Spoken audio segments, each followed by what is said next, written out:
করবে, কিভাবে ছবি আঁকবে, পুঙ্খানুপুঙ্খ মানে আমি ডাটা কিন্তু সেখানে অলরেডি দিয়ে রেখেছি।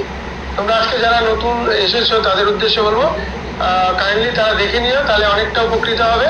কারণ মাধ্যমিকে আমরা যখন খাতা দেখি সেই সময় কিন্তু একই প্রশ্নের উত্তরে কেউ 100 পেয়ে যাচ্ছে, কেউ 90 পাচ্ছে, কেউ 60, কেউ 30, কেউ আবার ফেল করে যাচ্ছে। তো এখানে কিন্তু ব্যাপারটা বোঝার আছে। তার লেখার নিয়ম কানুন পুঙ্খানুপুঙ্খ ভাবে আমি কিন্তু সেখানে বিশ্লেষণ করেছি পার্ট 1, পার্ট 2। স্টুডেন্টদের সাথে যারা অভিভাবকরা রয়েছেন তাদের আন্তরিক অভিনন্দন, বড়জন যারা রয়েছেন তাদের প্রণাম, এবং আমার স্নেহের ছাত্রছাত্রী তোমাদের জন্য রইল আন্তরিক শুভেচ্ছা। তো যাই হোক, আমি চলে যাচ্ছি এবার মেন পর্বে, যেটা হচ্ছে সাজেশন পার্ট। প্রথমেই বলি যে টেক্সট বইটা তোমাকে কিন্তু খুঁটে খুঁটে পড়তে হবে। টেক্সট বইয়ের বিকল্প কিছু নেই, মাথায় রাখবে। টেক্সট বই প্রথমে খুঁটে খুঁটে পড়তে হবে, 1 নাম্বার। 2 নাম্বার তোমাদের যেটা করতে হবে, টেক্সট বইয়ের সাথে সাথে তোমরা যে চ্যাপ্টারগুলোর অনুশীলনীগুলো রয়েছে সব অনুশীলনীগুলো কিন্তু পুঙ্খানুপুঙ্খভাবে করবে। আমি আবার বলছি, সেই অনুশীলনীগুলো পুঙ্খানুপুঙ্খভাবে করবে, এবং যে ছবিগুলো রয়েছে আমি ধীরে ধীরে যাচ্ছি সেই জায়গাতে, সেই ছবিগুলো একটু ভালো করে প্র্যাকটিস করবে, ঠিক আছে? তো আমি প্রথমে শুরু করব যে তোমাদের 2.5খানা চ্যাপ্টার, মানে আবার রিপিট করছি যারা এখন লাইভে এলে তাদের উদ্দেশ্যে। জনন পার্টটা পুরো রয়েছে, বংশগতি পুরো চ্যাপ্টার, অভিব্যক্তি অভিযোজন চ্যাপ্টারটা পুরোটাই রয়েছে। তাহলে যারা পরে এলে তাদের সুবিধা হলো। এবার আমি চলে যাচ্ছি যে সাজেশনে। আমি প্রথমে যেটা বললাম, যারা পরে জয়েন করলে তাদের উদ্দেশ্যে আবার রিপিট করছি, টেক্সট বইয়ের বিকল্প নেই, তোমরা টেক্সট বই খুঁটে খুঁটে পড়বে।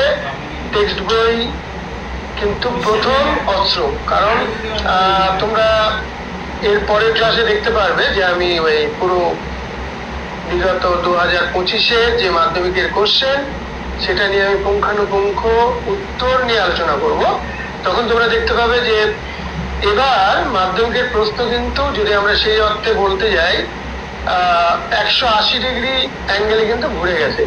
মানে আগে একটা ধারণা কি ছিল যে জীবন বিজ্ঞান মানে গেল বছর যেটা এসছে এবছর আসবে না, এবছর যেটা এসছে সামনের বছর আসবে না, এভাবে বাজার চলতি সবার মনের মধ্যে কিন্তু একটা ব্যাপার কাজ করতো। এবার পরীক্ষা দিতে গিয়ে কিন্তু আমি তোমাদের বলছি, পরীক্ষার হলে যেটা বাস্তব অভিজ্ঞতা আমি দেখেছি, অনেকে কিন্তু চোখের জল ফেলেছে। আমি কিন্তু তোমাদের ভয় দেখাচ্ছি না, আমি যেটা বলছি খুব মন দিয়ে শোনো, চোখের জল ফেলেছে। আমি যখন প্রশ্নটা ডিসকাস করব তখন তোমরা বুঝতে পারবে যে বায়োলজি কোশ্চেন কত অ্যাঙ্গেল থেকে হয়েছে। সেই জন্য বলছি টেক্সট বইটা খুঁটে খুঁটে পড়বে। তাও তোমাদের টেনশন এবং কিছুটা প্রেশার লাঘবের জন্য আমি কিন্তু আজকে তোমাদের কিছু সাজেশন দিতে যাচ্ছি। প্রথমে চলে আসো জনন রিপ্রোডাকশন, ঠিক আছে? এখানে তুমি যেটা দেখবে, সেই বেশি কিছু দেখার দরকার নেই। এখানে তুমি যেটা দেখবে সেটা হচ্ছে জনন কাকে বলে, বেসিক একটা কনসেপ্ট তোমাদের অলরেডি ধারণা আছেই। এখানে যৌন জনন অযৌন জননের একক কি, এটা কিন্তু ভালো করে দেখবে। তোমরা নিশ্চয়ই জানো যৌন জননের একক হচ্ছে গ্যামেট, অযৌন জননের একক হচ্ছে রেণু। এখান থেকে তোমরা যেটা দেখবে সেটা হচ্ছে যৌন জনন এবং অযৌন জননের মধ্যে পার্থক্যটা খুব ভালো করে দেখবে। এটা 2 মার্কসের কোশ্চেন আসবে। আমি আবার বলছি, এটা 2 মার্কসের কোশ্চেন আসবে, হয়তো এসে বসে আছে, ঠিক আছে? এবার চলে যাও তোমরা 17 বইয়ের 54 পেজ। এখানে তোমরা দেখতে পাবে প্লাজমোডিয়াম এবং বার্ডিং সেক্টরটা, এগুলোকে একটু খুঁটে খুঁটে পড়বে। যে বহু বিভাজন দেখা যায় বা সাইজন দশা মেরুজয়ের দশা দেখা যায় এমন একটি প্রাণীর নাম লেখো, তাহলে উত্তর হবে প্লাজমোডিয়াম, ঠিক আছে? আর ইস্টের বার্ডিং এর ক্ষেত্রে যেটা বলবো, টরুলেশন কাকে বলে, মানে টরুলা দশা, এটা একটু ভালো করে দেখবে। টরুলেশন, রিপিট করলাম, হ্যাঁ, টরুলেশন কাকে বলে। আরেকটা কোশ্চেন খুব ইম্পর্টেন্ট 1 নম্বরের জন্য, সেটা হচ্ছে এমন একটি উদ্ভিদের নাম করো যার বার্ডিং দেখা যায়, এমন একটি উদ্ভিদের নাম করো যাদের বার্ডিং দেখা যায়। যদি উদ্ভিদ বলে তাহলে অবভিয়াসলি উত্তরটা হবে ইস্ট, আর যদি প্রাণী বলে তাহলে কিন্তু হাইড্রা। বুঝতে পেরেছো? বুঝে কিন্তু উত্তরটা দিতে হবে। তবে খন্ডী ভবনের মাধ্যমে বংশ বিস্তার করে এমন একটি উদ্ভিদের নাম লিখো। এবং এবার চলে আসো তুমি যে সোরাস কি, ভেরি ইম্পর্টেন্ট কোশ্চেন। সোরাস কি, এটা কিন্তু তোমার কাছে খুব চাওয়া হয় এই কোশ্চেনটা, আশা করি অনেকে পেয়ে যাবে তোমাদের স্কুলে। এই কোশ্চেনটা কিন্তু 1 নম্বরের জন্য আসবে। আরেকটা যেটা বলবো যে চলরেণু অচলরেণু মানে চলরেণু অচলরেণু এর মধ্যে কিন্তু পার্থক্য আসতে পারে উদাহরণ সহ, এটা একটু ভালো করে দেখবে। পুনরুৎপাদন, রিজেনারেশন যাকে আমরা বলি, পুনরুৎপাদন দেখা যায় এমন একটি প্রাণীর নাম লিখো। উদাহরণ দেবো, এইভাবে প্রশ্ন করতে পারে যে কেঁচোকে তুমি মাঝখানে ছিঁড়ে দিলে, তাহলে এই ক্ষেত্রে কেঁচো দুটো টুকরো হয়ে গেল। এবার কি পদ্ধতিতে ওরা বংশ বিস্তার করবে বা এখানে কি ধরনের বংশ বিস্তার দেখা যাবে, আর উত্তরটা কিন্তু হবে রিজেনারেশন বা পুনরুৎপাদন। যেমন প্ল্যানেরিয়া, হাইড্রা বা স্পঞ্জের ক্ষেত্রে এই ধরনের জনন দেখা যায়। ক্লিয়ার? এবার চলে আসো ভেজিটেটিভ প্রপাগেশন। আমি ধরে ধরে আলোচনা করছি যাতে তোমাদের কোথাও কোনো জায়গায় প্রবলেম না হয়। আর যদি কোথাও কোনো প্রবলেম থাকে তাহলে অবশ্যই আমাকে ইউটিউবে গিয়ে আমাকে কোশ্চেন করবে, কমেন্ট করবে, আমি উত্তরটা দেওয়ার চেষ্টা করবো। এবার চলে আসো তোমাদের পরের যে সেগমেন্টটা, সেটা খুব ইম্পর্টেন্ট কোশ্চেন, সেটা হচ্ছে অফসেট। ধাবক, খর্বধাবক, এই টার্মটা কিন্তু ভেরি ভেরি ইম্পর্টেন্ট। ধাবক যেটাকে আমরা বলবো মানে অর্ধধাবক এবং ধাবক, তো এই ব্যাপারটা কিন্তু মাথায় রাখবে, ধাবক আর খর্বধাবক। হ্যাঁ, তো ধাবক দেখা যায় শুষ্নী এবং থানকুনি গাছের ক্ষেত্রে, আর অর্ধধাবক যেটা ইংরেজিতে বলা হচ্ছে অফসেট। অফসেট কোথায় দেখা যায় বলো? অফসেট দেখা যায় কচুরিপানা এবং টোপ পানা বলতে পারো, বা ওই পানি ফল, সেক্ষেত্রে দেখা যায়। আরেকটা কোশ্চেন এখানে খুব ইম্পর্টেন্ট আছে, অস্থানিক মুকুল দেখা যায় এমন একটি উদ্ভিদের নাম লিখো। অস্থানিক মুকুলটা কি হবে বলতো? রাঙা আলু, যেটাকে আমরা মিষ্টি আলু বলে চিনি। ঠিক আছে? আরেকটা যেটা ইম্পর্টেন্ট কোশ্চেন, যেটা হলো কাক্ষিক মুকুল দেখা যায় বা অস্থানিক মুকুল দেখা যায় এমন একটি উদ্ভিদের নাম। তাহলে অবভিয়াসলি বিগোনিয়া এবং পাথরকুচি। আমি কিন্তু সাথে উত্তরটাও বলে দিচ্ছি। হ্যাঁ, এখানে কাটিংটা একটু দেখে রাখবে যে কাটিং এর ডিস্টেন্স কত। কাটিং হচ্ছে 10 থেকে বা 20 থেকে 30 সেন্টিমিটার লেন্থটা, টোটাল লেন্থটা এই সাইজের কাটিং এর ক্ষেত্রে লাগবে। এবং মনে রাখতে হবে এখানে বার্ড যেন থাকে, বার্ড মানে 20 থাকবে। আরেকটা যেটা খুব ভালো করে করবে, ভেরি ভেরি ভেরি ইম্পর্টেন্ট, এতগুলো ভেরি আমি ইউজ করলাম, স্টক এবং শিয়াল কোশ্চেনের মধ্যে পেয়ে যাবে 100%। তোমার কিন্তু এটা হচ্ছে বসে আছে, স্টক এবং শিয়াল কাকে বলে। এটা কিন্তু পাশে একটা ছোট্ট করে ছবি দেবে। হ্যাঁ, স্টক এবং শিয়ন। আরেকটা কোশ্চেন বিকল্প হতে পারে যে স্টক অপেক্ষা শিয়ন ড্যাশ, তাহলে স্টক অপেক্ষা শিয়ন হচ্ছে উন্নত। বুঝতে পেরেছো? এখানে আরেকটা কোশ্চেন খুব দেয় যে একবীজপত্রী উদ্ভিদের জোর কর্ম করা যায়, কেন করা যায় না? তো পারবে? যদি তোমরা পারো তাহলে এখানে উত্তরটা লিখে দাও, আমি দেখে নেবো, আমি পরে গিয়ে এগুলো অ্যান্সার দিয়ে দেবো, বা আমি সেখানে গিয়ে তাদেরকে অ্যান্সারটা চেক করে দেবো। আমি উত্তরটা একটু বলেই দিচ্ছি, বলে দেবো, বলবো কি? এটা হচ্ছে ক্যাম্বিয়াম। একবীজপত্রী উদ্ভিদের ক্যাম্বিয়াম থাকে না, দ্বিবীজপত্রী উদ্ভিদের ক্যাম্বিয়াম থাকে, সেই কারণে দ্বিবীজপত্রী উদ্ভিদের স্টক শিয়নকে জোড়া লাগানো যায়। এটা হচ্ছে শিয়ন, মাদার প্ল্যান্ট হচ্ছে স্টক। আচ্ছা, এবার যেটা চলে যাবো, আসবেই পরীক্ষাতে একদম 99 না 110% মাইক্রো প্রোপাগেশন পদ্ধতি আলোচনা করো। 3 নম্বরে আসতে পারে, 2 নম্বরে আসতে পারে। ঠিক আছে? মাইক্রো প্রোপাগেশন বা অনুবিস্তারণ। আরেকটা তুমি করবে, সেটা হচ্ছে অনুবিস্তারণের সুবিধা, 2 নম্বরের জন্য। এবার আসবেই কোশ্চেনটা, ধরে নাও তুমি হয়তো পরীক্ষা হলে গিয়ে কোশ্চেন খুলে পেয়ে গেলে। এটা হচ্ছে জনুক্রম কাকে বলে। Very very very important. Alternation of generation means হচ্ছে জনুক্রম কাকে বলে। সম্পূর্ণ জনুক্রম দেখা যায় এমন উদ্ভিদের নাম দিয়ে, তাহলে তুমি মনে রাখবে সেটা উদ্ভিদটার নাম হচ্ছে মশ এবং ফার্ন। ঠিক আছে? Thank you. একজন উত্তর দিলে আমি দেখতে পেলাম মশ এবং ফার্ন। আর জনুক্রমের ছবিটা আমি একটু ভালো করে বলি। এখানে তোমরা ছবিটা দেখতে পাচ্ছ, এখানে ছবিটা দেখো। এখানে যে ছবিটা তুমি দেখতে পাচ্ছ, এই ছবিগুলো কিন্তু আঁকার কোনো দরকার নেই। তুমি রুল কম্পাস দিয়ে একটা সার্কেল লিখে নেবে, শুধু লেখাগুলো লিখবে আর তীর চিহ্নগুলো ঠিকঠাক ভাবে দেবে। কোনটা লিঙ্গ ধর, কোনটা রেণু ধর, কোনটা গ্যামেট তৈরি করলো, কোনটা জায়গট ফরমেশন করলো, এইভাবে লিখে দিলে তুমি ফুল মার্কস পেয়ে যাবে। অবশ্যই নিচে কিন্তু লিখবে পার্নের জনুক্রম। এটা এসে বসে আছে পার্নের জনুক্রম। 3 নম্বরের কোশ্চেন বা 2 নম্বরে, সম্ভবত 3 নম্বরে এটা থাকে। এটা তুমি 99 না 110% দিয়ে যাবে। আচ্ছা, আরেকটা যেটা বলবো, যদি কপাল খুব ভালো থাকে, সেটা হচ্ছে সপুষ্প উদ্ভিদের চিত্র অঙ্কন করে তার বিভিন্ন অংশগুলি দেখা। এটা সব স্কুলে হয়তো দেবে না, সোজা কোশ্চেন। তো এই ছবিটাকে একটু প্র্যাকটিস করে যাবে, আসলে 5 নম্বরের জন্য আসতে পারে। ঠিক আছে? আচ্ছা, এবার চলে আসো পরাগ যোগ। পরাগ যোগের ক্ষেত্রে তুমি ভালো করে পড়বে স্বপরাগ যোগ, বিতর্পরাগ যোগ কাকে বলে এটা তো অবশ্যই পড়বে, এবং এই দুটোর মধ্যে পার্থক্য খুব ভালো করে দেখবে, এবং দুটোর সুবিধা এবং অসুবিধা। আর কিছু দেখতে হবে, সুবিধা অসুবিধা। ঠিক আছে? আরেকটা 1 নম্বরের জন্য যেগুলো দেখবে, সেটা হচ্ছে জেনোগ্যামি, চ্যালজাগ্যামি, এগুলো একটু ভালো করে দেখো। অটোগ্যামি, গেন্টোগ্যামি এবং চ্যালজাগ্যামি, এগুলো একটু ভালো করে দেখে 1 নম্বরের জন্য আসবে। ওকে, এই পার্টটা হয়ে গেল। এবার চলে আসবো এজেন্ট। এজেন্ট মানে বাহক। এটা পরাগযোগের ক্ষেত্রে এজেন্ট ছাড়া কিন্তু পরাগযোগ কখনোই সম্ভব হবে না। এজেন্টটা কি করে মনে রাখবে বলো তো? মনে রাখার পদ্ধতিতে আমি বলে দিই। এখান থেকে 100% একটা কোশ্চেন আসবে। যদি বলে জল পরাগী, তাহলে বলবে হাইড্রোফিলিক, হাইড্রো মানে জল। বুঝতে পেরেছ? যদি বলে জল পরাগী, তাহলে হাইড্রোফিলিক। ঠিক আছে? যদি বলে শামুক পরাগী, তাহলে মেলাকোফিলিক। বুঝতে পারছো? পতঙ্গ পরাগী, অ্যান্টামোফিলিক। পক্ষী পরাগী বা পাখির দ্বারা পলিনেশন ঘটে, তাহলে তুমি বলবে যে কি বলতো, অর্নিথোফিলিক।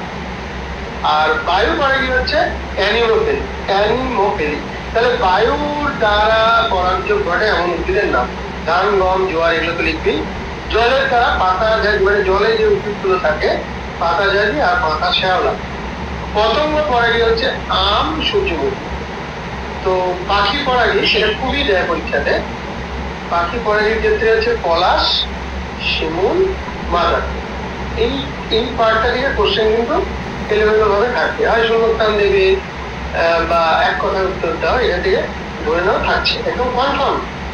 আচ্ছা, এবার চলে আসো যেটা আসবেই, মানে একদম প্রত্যেক স্কুলের জন্য সম্ভাবনা আমি 100% বলছি, সেটা একটু ছবি।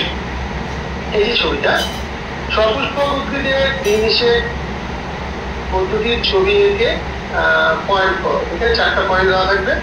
ছবিটা কিন্তু তোমরা ভালো করে আসবে, ছবিটা প্র্যাকটিস করে নিও। এটা 5 নম্বরের জন্য আসবে। আচ্ছা, ছবির ব্যাপারে কিন্তু অলরেডি আমি কি করে মাধ্যমিক পরীক্ষা দেবে বায়োলজি স্যার, ওখানে কিন্তু দেওয়া আছে, তোমরা দিয়ে ওখানে দেখে নেবে ওখানে কি করে ছবি আঁকতে হবে। ছবি আঁকার কিন্তু অনেক নিয়ম কানুন আছে।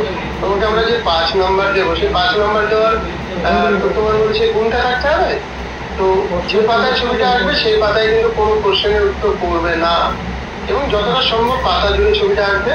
বাঁ দিকে চেপে ছবিটা আঁকবে, ডান দিকে একটা স্কেল দিয়ে দাগ কেটে সমান করে তুমি পয়েন্টগুলো করবে, এবং নিচে কিসের ছবি সেটা কিন্তু লিখবে। আরেকটা কথা বলবো, এখানে কিন্তু কলম ব্যবহার করবে না, টোটালটাই পেন্সিল ব্যবহার করবে। হ্যাঁ, হয়ে গেল কয়েকটা। আর এখানে শুধু একটা কোশ্চেন করো, সেটা হচ্ছে ভিত্তি বিকাশের মধ্যে সম্পর্ক 2 নম্বরের জন্য। ভিত্তি বিকাশের মধ্যে সম্পর্ক। আর বয়সন্ধি কাল, যেটা ঝড়ঝঞ্ঝার কাল বলা হয়, স্ট্রম অ্যান্ড উইন্ড স্টেজ বলা হয়, এই স্টেজটা দেখবে। আর একটা নেগেটিভ বৃদ্ধি দশা, নেগেটিভ বৃদ্ধি দশা বার্ধক্য দশাকে বলা হয়। এই দুটো একটু ভালো করে দেখো। আর একটা কোশ্চেন এখানে অনেক সময় দিয়ে দেয়, সেটা হচ্ছে যে একটি শিশুর জন্ম হতে টোটাল কত দিন সময় লাগে। আর দেখো, আমরা নর্মালি জানি 9 মাস 10 দিন, সবাই জানি। তাহলে এটাকে দিনে কনভার্ট করো। 9 মাস 10 দিন, তার মানে হচ্ছে 9 মাস মানে হচ্ছে কত? 9 মাস হচ্ছে 3 9 7 মানে 270 দিন, আর 10 দিন তাহলে 280 দিন।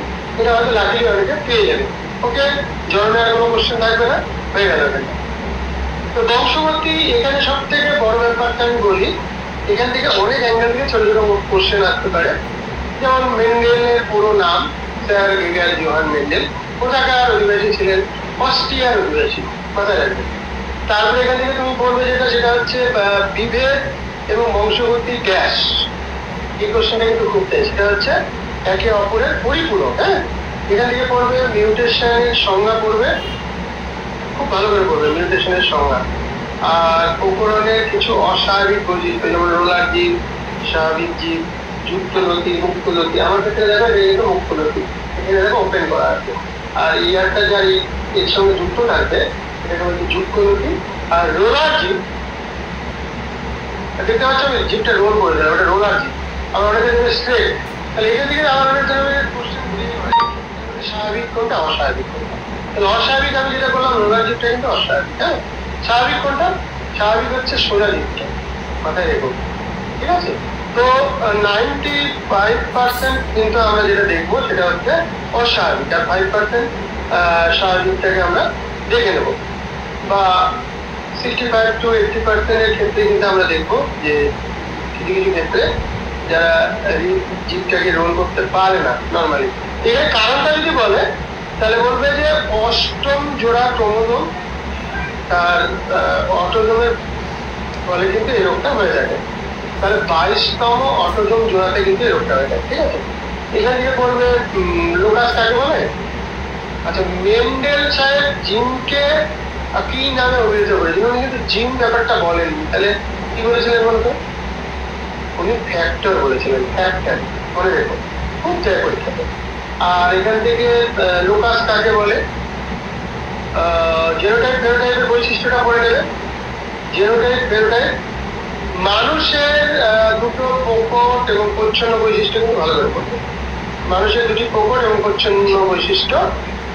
আর ইমাকুলেশন, এইটা কিন্তু আমি দেখবে বায়োলজি উইথ আবিষ্কার, এখানে কিন্তু আমি পুরো অরিজিনাল একটা মটর মানে বক ফুলকে কেটে ডিটেকশন করে আমি একদম ধরে ধরে বুঝিয়ে দিয়েছি। তোমরা যারা নতুন এসেছো তারা চ্যানেলটাকে সাবস্ক্রাইব করবে, করে নিয়ে ওখানে গেলে দেখতে পাবে ইমাকুলেশন পুরো ডিটেলসে কিন্তু দেওয়া আছে। ইমাকুলেশনটা ভালো করে বলবে। ক্যালেস্টার কে আবিষ্কার করেন, এখানে কিন্তু পরীক্ষায় আছে, সেটা কিন্তু তোমাকে লিখতে হবে। মনে রেখো। মেন্ডেলের সাফল্য লাভের কারণ 2 নম্বরের জন্য আসতে পারে। মেন্ডেল কেন মটর গাছকে বেছে নিয়েছিলেন, এটাও 2 নম্বরের জন্য আসতে পারে। আর মটর গাছের 7 জোড়া বিপরীত বৈশিষ্ট্য খুব ভালো করে দেখবে। মটর গাছের 7 জোড়া বৈশিষ্ট্য। এবার যেখানে চলে আসছি, এবার তোমাদের কিন্তু এক সংকর জনটা আসার সম্ভাবনা খুব বেশি। এক সংকর জনটা বেশিরভাগ স্কুলেই আসবে। 3 নম্বর দেওয়া থাকবে এবং তার সঙ্গে একটা ট্যাগ করে দেওয়া থাকবে যে মেন্ডেলের দ্বিতীয় সূত্রটি আলোচনা হবে। তুমি একটা কথা এখানে মনে রাখবে যে দ্বিতীয় সূত্র বা প্রথম সূত্র যাই থাক না কেন, তোমার টেক্সট বইয়ে যে সূত্রটা আছে ওটা লিখে মুখস্থ করবে। এখানে কিন্তু নিজে কিছু বানাতে যাবে না বা কমাতে যাবে না, জিরো পেয়ে যাবে। তাহলে এখানে 3 যোগ 2 হিসেবে কোশ্চেন আসতে পারে, 5-এর কোশ্চেন। আরেকটা যেটা বলবো, দ্বিসংকর জননের পরীক্ষাটাও খুব ভালো করে দেখবে। পুরো একদম সেই চিকাগোরের চার্ট থেকে শুরু করে জেনোটাইপ ফেনোটাইপের অনুপাত, মানে একটা পুরো স্ট্রংলি ক্যালকুলেশন করে দিয়ে গেছে। 5 মার্কস থাকবে, কোনো স্টেপ ডাউন করবে না। আর তোমার ওই বিষয়গুলো লিখবে, মানে মানে জলিত্রী গ্যামেট, ওই যে টার্মগুলো, এই টার্মগুলো কিন্তু ইউজ করবে, F1 F2। ঠিক আছে, তারপরে ওখান থেকে ধরো জেনোটাইপ ফেনোটাইপ, জেনোটাইপ ফেনোটাইপ তুমি ছকের মধ্যে দিয়ে বৈশিষ্ট্যগুলোকে দেখিয়ে দেবে। এখানে কিন্তু কিছু বাদ রাখবে না। এখানে অনেকে কিন্তু ভুল করে, বুঝতে পেরেছ? আমি একটু ছবিটা দেখিয়ে দিই। এখান থেকে শুরু করবে, একদম এখান থেকে স্টার্ট করবে, এখান থেকে শুরু করবে একদম পুরোটা চলে যাবে, আর কিছু করা দরকার নেই। তাহলে তুমি 5 পেয়ে যাবে এই পর্যন্ত। মানে এখানে দেখতে পাচ্ছ জেনোটাইপ অনুপাত, ফেনোটাইপ অনুপাত, ঠিক এইটুকু লিখবে এবং ফুল 5। এটা কিন্তু প্র্যাকটিস করতে হবে, প্র্যাকটিস না করলে কিন্তু এটা আবার নাম্বার পাওয়া যাবে না। ব্যাক ক্রস টেস্ট ক্রসের সংজ্ঞাটা পড়ে নেবে। ব্যাক ক্রস টেস্ট ক্রসের সংজ্ঞাটা পড়বে। আর টেস্ট ক্রসের ওখানে গেলে খুব চাই পরীক্ষাতে এক সংকর এবং দ্বিসংকর জননে টেস্ট ক্রসের অনুপাত কত। যদি এক সংকর জনন হয় মনে রাখবে 1:1, আর যদি দ্বিসংকর জনন হয় তাহলে 1:1:1:1। এটা কিন্তু মাথায় রাখবেন, গ্যারান্টি দিচ্ছি এই কোশ্চেনটা 90% স্কুলে দেওয়া হবে। এটা মিলিয়ে নিন। আমি যেগুলো বলছি যে পরীক্ষা দিয়ে আসবে এবং এই রেকর্ডিংটা চালু করবে, মিলিয়ে নেবে তাহলে তাদের সঙ্গে কতটা কমন থাকবে। আমি বাড়তি কিছু বলবো না, তোমরা তোমাদের পরীক্ষা দেওয়ার পরেই এগুলো আমরা বিশ্লেষণ করবো। আচ্ছা, অসম্পূর্ণ প্রবণতা দেখা যায় এমন কিছু প্রাণী এবং উদ্ভিদের নাম। হ্যাঁ, প্রাণী তো তোমরা নিশ্চয়ই জানো, অ্যান্ডোলেশিয়ান মুরগি প্রাণী, আর উদ্ভিদের ক্ষেত্রে স্ন্যাপড্রাগন এবং সন্ধ্যা মালতী। এখানে অপরিণত মানে অসম্পূর্ণ প্রবণতার অঙ্কটা একটু করে নেবে, এটা 3 নম্বরের জন্য আসতে পারে। ঠিক আছে, আমি বারবার বলছি এখানে এই চ্যাপ্টারতে ক্যালকুলেশন থাকবে। ক্যালকুলেশনের যে সিদ্ধান্ত তার নাম্বার কিন্তু একটাও কাটা যাবে না। আর যারা ক্যালকুলেশন থেকে ভয় পাচ্ছ তারা এরপরে আবার ফলো করবে, আমি গ্রুপে ক্যালকুলেশন গুলো পরপর করে পাঠিয়ে দেবো, তোমাদের উপকারে লাগবে। ঠিক আছে, আর তোমাদের আবার একটা কথা বলছি যে তোমাদের বন্ধু বান্ধব তাদের সুবিধার্থে বা যারা একদম মানে সেই আরবান লেভেলে রয়েছে, যাদের কাছে ভালো এডুকেশন পৌঁছায় না, তোমাদেরকে আমি রিকোয়েস্ট করবো যে তোমরা এটাকে সাবস্ক্রাইব করে দেবে। ওদের সাবস্ক্রাইব করার পর শেয়ার করো, তাহলে ওরা উপকৃত হবে এবং তোমাকে অবশ্যই থাকে। যারা আমি যেটা চাইছি, যারা একদম সেই লেভেলে রয়েছে, যারা আর্থিক দিক থেকে খুব দুর্বল, যারা ভালোভাবে ঠিক সেইভাবে স্কুলেও যেতে পারে না, আমি এমন ছেলেমেয়েকে দেখেছি স্কুল বাদ দিয়ে তাদের মাঠে কাজ করতে যেতে হয়, অনেক ব্যাপার রয়েছে। তো সেই সব ছেলেমেয়েদের যদি কিছুটা উপকার করা যায় তাহলে তো সত্যি মাই ট্রেজার। ওকে, তো এরপরে চলে আসো হোমোগ্যামেটিক এবং হেটারোগ্যামেটিক। হেটারোগ্যামেটিক মেল এবং হোমোগ্যামেটিক ফিমেল কেন বলে, ভেরি ইম্পর্টেন্ট। ক্রিস্টস উত্তরাধিকার এসে বসে আছে। হল্যান্ডিক জিন কি, ভেরি ইম্পর্টেন্ট, বৈশিষ্ট্যটা পড়ে নিও। হ্যাঁ, এবার যেটা বলবো আসবেই, একদম চোখ বন্ধ করে তুমি কোশ্চেন পাওয়ার আগে মানে এমন ভাবে বলছি তুমি খাতা পেয়েই লিখতে শুরু করে দাও। কোন কোশ্চেনটা বলতো?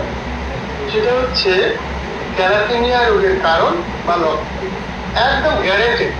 আমি এটুকু বলবো থ্যালাসেমিয়া রোগের লক্ষণগুলো পয়েন্ট করে লিখে দিতে। হ্যাঁ, এখানে একটা কোশ্চেন আসতে পারে কোন রোগের ক্ষেত্রে দেহে লোহা জমা হয়, এবং হেপাটোমেগালি এবং স্প্লিনোমেগালি কাকে বলে। স্প্লিনোমেগালি হচ্ছে থ্যালাসেমিয়া রোগের ক্ষেত্রে যখন প্লিহাটা যখন আকারে বড় হয়ে যায় তখন বলছে স্প্লিনোমেগালি। স্প্লিনোমেগালি। হেপাটোমেগালি মানে হেপাটো মানে বলো তো যকৃৎ, বুঝতে পেরেছো? বুঝেছো তো, যকৃৎ। তাহলে থ্যালাসেমিয়া রোগে যখন যকৃতের অস্বাভাবিক বৃদ্ধি হয়ে যায় তখন তাকে বলছে হেপাটোমেগালি। এটাকে স্টার দিয়ে খাতার মধ্যে লিখে রাখো, এটা কিন্তু পরীক্ষাতে খুব দিতে পারে। Important question. পুলির বর্ণিত অ্যানিমিয়া এবং হাইড্রোস্পিটালিস কি, বুঝতে পেরেছো? আর থ্যালাসেমিয়া রোগের অঙ্কটা একটু দেখে নিও। তবে আমি এটুকু বলছি যে তোমাদের ওই হিমোফিলিয়া রোগ থেকে কিন্তু অঙ্কটা আসবে। কেমন অঙ্ক আসবে? ধরো স্বাভাবিক পিতা বাহক মাতা মানে হিমোফিলিক, তাদের বিয়ের পরে তাদের সন্তানরা কি প্রকৃতির হবে, একটা চিকার বোর্ডের মাধ্যমে দেখাও। বা বাবা হিমোফিলিয়া আক্রান্ত, মা স্বাভাবিক। বা বাবা বাহক, মা স্বাভাবিক। বা বাবা আক্রান্ত, মা বাহক। এরকম কিন্তু ওরা লিখে দিতে পারে, দিয়ে কিন্তু অঙ্কটা দেয়। এটুকু বলি রাইট করতে পারলে তুমি 3 নাম্বার পাবে এখানটায়। বুঝতে পেরেছো বাবা? আচ্ছা, এবং আমি যারা এখানে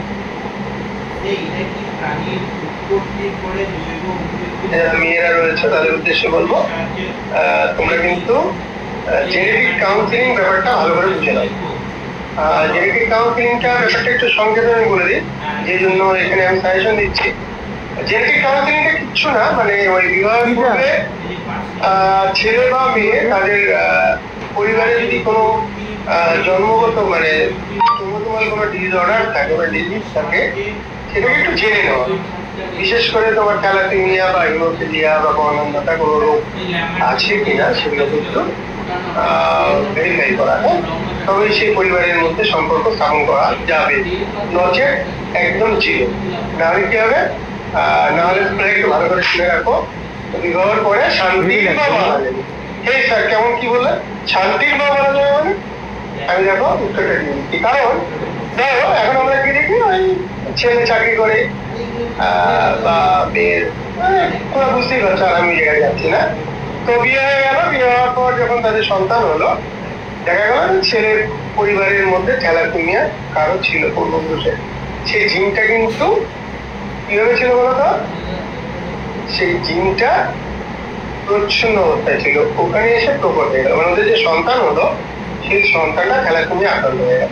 তাহলে এবার বলো, ওই যে বাবা মা তাদের কিন্তু শান্তি আর থাকবে? আমাকে বলো তো, শান্তি কি থাকবে? সেই জন্য আমি এই শব্দটা ব্যবহার করলাম যে শান্তির মা মারা যাবে। সেই জন্য বিয়ের পূর্বে কিন্তু genetic counselling must must must. তুমি জানো, পাড়া প্রতিবেশীকে জানাও, দাদা দিদি প্রত্যেককে জানাবে, মনে রাখবে খালি পড়াশোনা করলে কিন্তু হবে না, এগুলো কিন্তু তোমাদের জানা খুব দরকার। ওকে ওকে। আর এখান থেকে তুমি যেটা বলবে লাল সবুজ বর্ণদাতাকে কি বলে আর বর্ণদাতার অঙ্ক বলবে, ব্যাস কমপ্লিট এই পার্টটা। এবার চলে আসো তুমি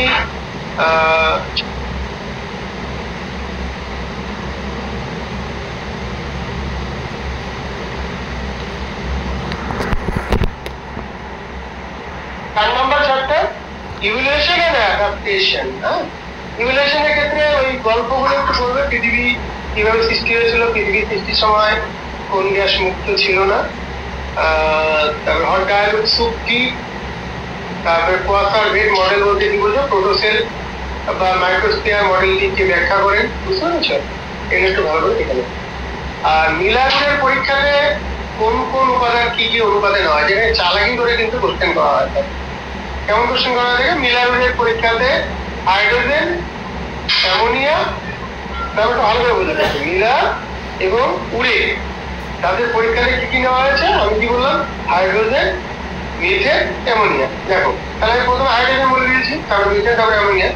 তো আমাদের কিন্তু মুখস্থ হয়ে গেছে 2:2:1 বাজার চলতি কথাবার্তা। তাহলে কিন্তু তুমি যদি 2:2:1 লিখো তাহলে কিন্তু 0 পেয়ে যাবে, কারণ আমি প্রথমে কিন্তু হাইড্রোজেনটা ব্যবহার করি। হাইড্রোজেন মানে অবভিয়াসলি 1, তাহলে 1:2:2 মাথায় রাখবে, যেখানে হাইড্রোজেন থাকবে সেখানে 1 দিয়ে স্টার্ট হবে। আর এই পরীক্ষাতে কি কি উৎপন্ন হয়েছিল, ওকে। এরপরে চলে যাও জৈব ফুল ফর্মটা একটু পড়ে নিও, ব্যাসটা কিছু লাগবে না।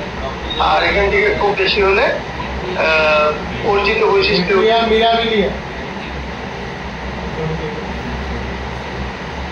উড়কালি 40-35 নিচে উঠে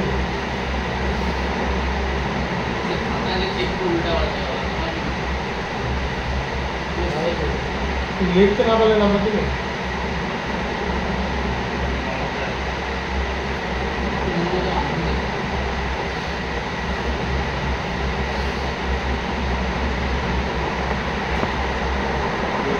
দিকের সূত্রটি কি প্রবর্তন করেন। আর লেমার্কের মধ্যে জিরাফের গলা লম্বা হওয়ার কারণ, তার দরকার। তারপরে যেটা খুব ভাইটাল পার্ট সেটা হচ্ছে নয়া লেমার্কবাদ, খুব ভালো করে দেখবে, ওকে। ডারউইনবাদ, ডারউইনবাদটা একটু ভালো করে পড়বে। ডারউইনবাদের মধ্যে আমি বলবো ডারউইন কোন জাহাজে করে ভ্রমণ করেছিলেন, ডারউইনের লেখা বইটির নাম, বইটির নাম আমি বলে দিচ্ছি, on the origin of species by means of natural selection, বুঝতে পেরেছ? তো এইটা কিন্তু খুব পরীক্ষাতে দেয়। আর নয়া ডারউইনবাদ ভেরি ভেরি ইম্পর্টেন্ট। ডারউইনবাদের সঙ্গে ল্যামার্কবাদের মধ্যে তফাৎটা আছে। আরেকটা কোশ্চেন যেটা আছে সেটা হচ্ছে ডারউইনবাদের প্রতিপাদ্য বিষয়ে আলোচনা করো 3 নম্বরের জন্য। বিষয় ওরা বলে দিতে পারে, অস্তিত্বের জন্য সংগ্রাম, আন্তঃপ্রজাতিক সংগ্রাম, অন্তঃপ্রজাতিক সংগ্রাম, ভেদভাব করে ইত্যাদি ইত্যাদি। আরেকটা যেটা অপশনাল কোশ্চেন থাকে সেটা হচ্ছে ডারউইনের মধ্যে জিরাফের গলা লম্বা হওয়ার কারণ। তুমি এটা ডাবল না, ট্রিপল স্টার জিরাফে, এটা সম্ভাবনা 99 না 100% আমি বলে দিলাম। আমি আবার বলছি, পরীক্ষার পরে কোশ্চেনটা মিলিয়ে নেবে। আচ্ছা, তারপরে চলে আসো তুমি জীবাশ্ম কাকে বলে, জীবন্ত জীবাশ্ম কাকে বলে, মানে লিভিং ফসিল। তো লিভিং ফসিলটা খুব চাওয়া হয়, তা লিভিং ফসিলটা আমি একটু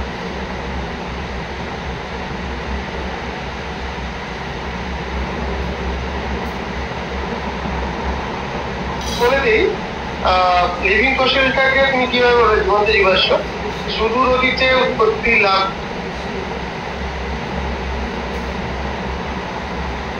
করে কোনরূপ পরিবর্তন ছাড়াই যেসব জীব এখনো পৃথিবীতে টিকে রয়েছে, কিন্তু তাদের সমসাময়িক জীব যারা, তারা কিন্তু পৃথিবী থেকে অবলুপ্ত হয়ে গেছে।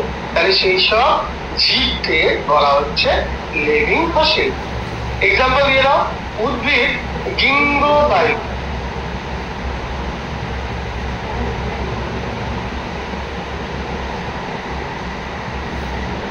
খুব পরীক্ষায় দেয় গিঙ্গো বাইলোবা, পাইনাস, সাইকাস ইত্যাদি। আর প্রাণীর ক্ষেত্রে রাজকাঁকড়া, হংসজন্তু, লিমুলার, এগুলো। ওকে, আচ্ছা, জীবাশ্ম গঠিত প্রমাণটা আমি বলবো খুব ভালো করে দেখবে আর সবটা দেখো। মানে মানে জীবাশ্ম গঠিত মানে প্রমাণটা ওখানে শব্দচিত্রের মাধ্যমে তোমার কাছে জানতে পারে, যে 2 নম্বরে থাকবে। মানে ইউকাল থেকে তুমি ইকুয়াল পর্যন্ত তীর চিহ্ন দিয়ে লিখবে, আর যুগটা কিন্তু মেনশন করবে। আর একটা যেটা বলবো সেটা হচ্ছে সমবৃত্তি অঙ্গ, সমসংস্থ অঙ্গটা একটু ভালো করে দেখো। এখান থেকে আবার অপসারী, অভিসারী অভিযোজনটাও থাকতে পারে। এখানে কিন্তু উদ্ভিদের উদাহরণটাও দেখো। আর এবার যেটা পরীক্ষায় খুব দেবে আমার মনে হচ্ছে, সেটা হচ্ছে মেরুদণ্ডী প্রাণী, মাছ, উভচর, সরীসৃপ, পাখি এবং স্তন্যপায়ী প্রাণীর হৃৎপিণ্ড গঠিত প্রমাণ আলোচনা করো। এবং এখানে যেটা বলবো যে তুমি একটু ডায়াগ্রামেটিক ছবি দিয়ে দেবে, ঠিক আছে? ডায়াগ্রামেটিক ছবি আর লেভেলটা একসাথে করলেই হয়ে গেল। ডায়াগ্রামেটিক ছবিটা করে দেবে। আর এটা কিন্তু 5 নম্বরের কোশ্চেন আসবে, আমার মনটা বলছে আসবে। মিলিয়ে নিও। 100% স্কুলের মধ্যে 85% স্কুলে এটা থাকবেই থাকবে একদম। বেনাসিপিণ্ড কাকে বলে? বেনাসিপিণ্ডের উদাহরণটা দেখো। মিসিং লিঙ্কটা ভালো করে দেখো। আর্কিওটেরিক্স কার মধ্যে কিসের সংযোগ রক্ষা করেছে, অংশজন্তু, পেরিফেটাস কার সাথে কার সংযোগ রক্ষা করেছে। ওকে, তারপরে চলে আসো তুমি মাছের পটকাটা কিন্তু দেখবে, এটা মাছের পটকা আসবে টিকা। এখান থেকে 2টো কোশ্চেন আসতে পারে, রেড গ্ল্যান্ড কি, রেটিয়া মিরাবিলিয়া কি। ওকে ওকে, ঠিক আছে। এবার পায়রার অভিযোজিত বৈশিষ্ট্য, মানে পায়রা যেমন চোয়ালে দাঁত থাকে না, পাকস্থলী থাকে না, ডাল ডিম্বাশয় থাকে না, মূত্রথলি থাকে না, স্পঞ্জিনস্থি মানে হাড়ের মধ্যে বাতাস পূর্ণ থাকে, যার জন্য হাড়গুলো খুব পাতলা হয়। বুঝতে পেরেছো? হাড়গুলো পাতলা হয়, ডাল ডিম্বাশয় থাকে না, মূত্রথলি থাকে না, দাঁত থাকে না। বুঝতে পেরেছো? আর হাড়ের মধ্যে বায়ুপূর্ণ থাকে এবং চোয়ালের দাঁত থাকে না, এই কারণে পায়রার দেহ হালকা হয়। এই কোশ্চেনটা অনেক সময় চেয়ে বসে। পেকটিন কি? পায়রার চোখের মধ্যে চিরুনির মতো একটা অংশ থাকে, যেটাকে বলছে পেকটিন। খুব ভালো করে দেখো কিন্তু পেকটিন। আর সুন্দরী গাছের লবণ সহনের জন্য অভিযোজন, এখানে শুধু ওই নিউম্যাটোফোরটা আর কিভাবে তারা লবণ ত্যাগ করে এটা একটু দেখে নিও। এবার আমি যেটা বলবো, 110% তোমাদের আসবে উটের জল ক্ষয় সহনের ক্ষমতা আলোচনা করুন। গ্যারান্টেড কোশ্চেন আসবে, 110% আসবে, গ্যারান্টি দিচ্ছি। এবং এখান থেকে তোমার যেটা আরেকটা অপশনাল কোশ্চেন থাকে, উটের আরবিসির গঠন। আমি একদম বলবো যে চোখ বন্ধ করে তুমি এটা পড়বে, এটা আসবে, গ্যারান্টেড কোশ্চেন। আরেকটা কোশ্চেন যেটা আসবে সেটা হচ্ছে শিম্পাঞ্জির বিজ্ঞানসম্মত নাম আর শিম্পাঞ্জির আচরণগত বৈশিষ্ট্যগুলি আলোচনা করো।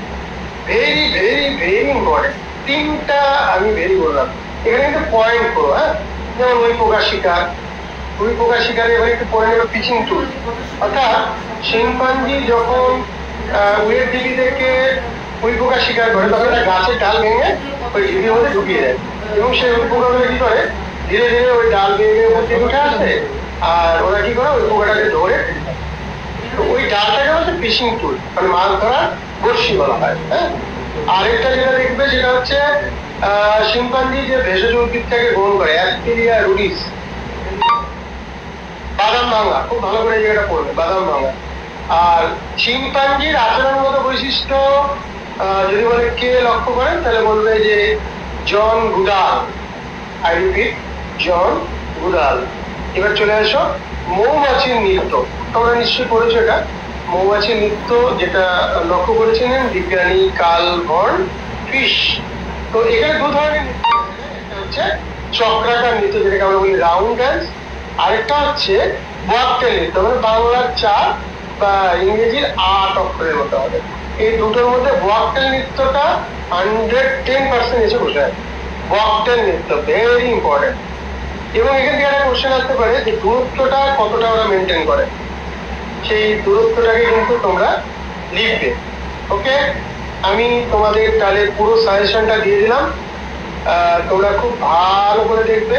1-এর কোশ্চেন বলেছি, 2-এর কোশ্চেন, 3-এর কোশ্চেন, 5-এর কোশ্চেন, আমি চ্যাপ্টার ধরে ধরে ধরে ধরে ডিসকাস করলাম। আমি প্রত্যেককে রিকোয়েস্ট করব যে তোমরা কিন্তু এটা এই চ্যানেলটাকে সাবস্ক্রাইব করো, বায়োলজি উইথ আবির স্যার, এটা সাবস্ক্রাইব করে নিলে তোমরা অনেক কিছু দেখতে পাবে। তোমাদের অনেক টপিক অলরেডি সেখানে আমি দিয়ে রেখেছি। যারা মাধ্যমিকের ক্যান্ডিডেট তাদের তো খুব কাজে লাগবে। আবার রিপিট করছি, যারা পরে জয়েন করেছো, যে মাধ্যমিক পরীক্ষা তুমি কি করে দেবে, খাতায় কিভাবে লিখবে, কোন কোন কোশ্চেন সিলেকশন করবে, পার্ট 1 পার্ট 2 এখানে ডিসকাস করা আছে। এবং তোমাদেরকে আমি আবার রিকোয়েস্ট 9টা করে দিয়ে ছুটি গেল।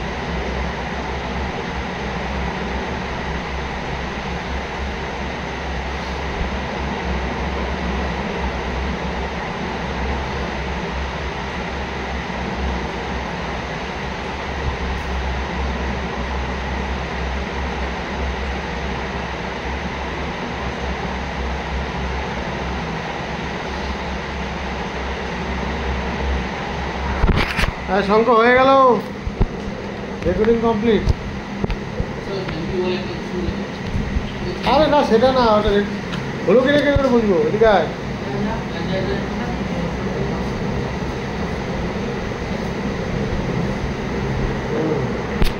রেকর্ডিং হয়ে গেল, এটা দেখ গেল কি না। হ্যাঁ চুলগুলো ছোটো করে কাটতে পারি, জিরো কাটবি, এখান থেকে জিরো, পিছনে জিরো। কালকে স্যার আমার জন্মবার, কালকে কাটা যাবে না।